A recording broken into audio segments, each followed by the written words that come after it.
Thank you, Mr. Deputy Speaker, sir, for allowing me to participate in the discussion on the budget, which had been presented by the Honourable Leader of the House. As a state, sir, we all know that Meghalaya is pursuing for a $10 billion economy by the year 2028, and to be among the top 10 states in the country in terms of per capita income and achievement of sustainable development goals by the year 2032. And this target is underpinned by 10 key opportunities and 10 core commitments for sustainable citizen-centric growth.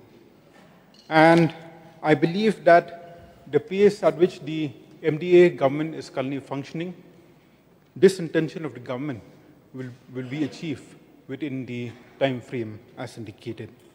So due to paucity of time, I'll be touching only a few sectors where I have a few requests and suggestions. So coming to the agriculture sector, we could see that the government appreciates the fact that majority of the population directly or indirectly depend upon this particular sector. And we could see that the government has allocated an amount of 664 crores for this particular sector. And we could see that the government has initiated many programs, be it the Focus Plus, CM Assure, and so on and so forth. And we could also see that various missions which have been initiated by this government are progressing very well for the benefit of our farmers. So I just have one suggestion, sir. I would just like to urge the government to kindly select a few more priority sectors which should be possible to be implemented through a mission mode to ensure increased production and productivity.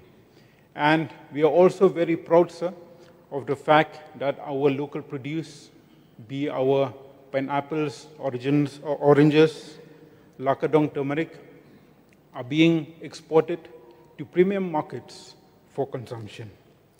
So coming to the tourism sector, we are very, very happy to see that the government has really prioritized this sector, knowing the fact that the tourism sector is one of the sectors that can contribute substantially for economic growth of the state.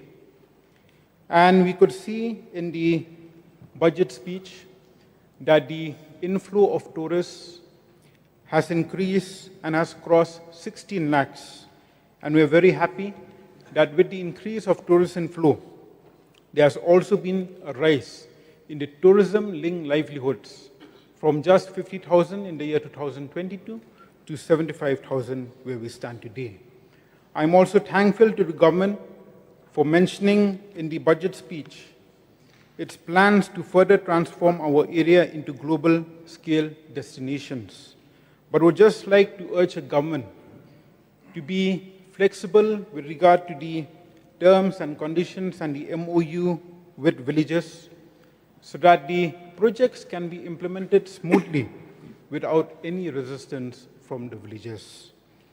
So coming to the health sector, we could see that rupees 2,472 crores, which is nearly 9% of the budget, have been earmarked for this particular sector, and this clearly indicates the importance being shown by the government towards this very critical sector.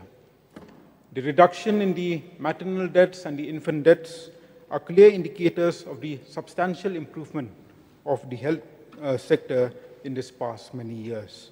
I'm very confident that the huge investment of the government, coupled with the focused approach on tackling the issues on the ground, will ensure that the health parameters will further improve in the coming years. And I'm very sure that with this improvement, the SDG will be achieved as desired. However, sir, I would just like to remind the government, through you, Mr. Deputy Speaker, sir, regarding my proposal for upgradation of one of the PHCs in Shnong block to PHC Plus. So I would just like to state that we have a population of around 55,000, and I'm very sure that we will be able to fulfill the criteria as required for upgradation into PHC Plus. So coming to the last part, where I would like to make a special mention here. I'm very happy to see mentioned in the budget speech that the government will be releasing the final tranche of the financial assistance in the next financial year for all MCCL employees. I would once again put on record my sincere thanks to the government for finally taking a decision with regard to the long pending problem faced by our MCCL employees for a long, long time, where a one-time financial package was announced by the government last year to safeguard the interests of the employees. And I'm very, very gratified that all the stakeholders agreed to this decision, and this was due to the extremely pragmatic and practical approach being adopted by the government last year. And one more point, sir, I would just like to state that the employees are very, very happy for the fact that yes, the government initially committed to make the full payment of the financial assistance within 3 financial years. And we could see that last year the government took a decision with regard to the one-time financial package, where we could see that within this financial year itself, the government had already released 2 installments, and now we are left with 1 more installment, where it has been mentioned that will be released in the next part of the financial year. So the employees are very happy and in fact surprised to the fact that the financial assistance was released very, very fast. And this shows that we have a government that keeps up to its commitments, and in this case, much, much before time. So with these few submissions, sir, I would once again express my gratitude for the budget 2026-27 as presented by the Honorable Leader of the House. Thank you, sir.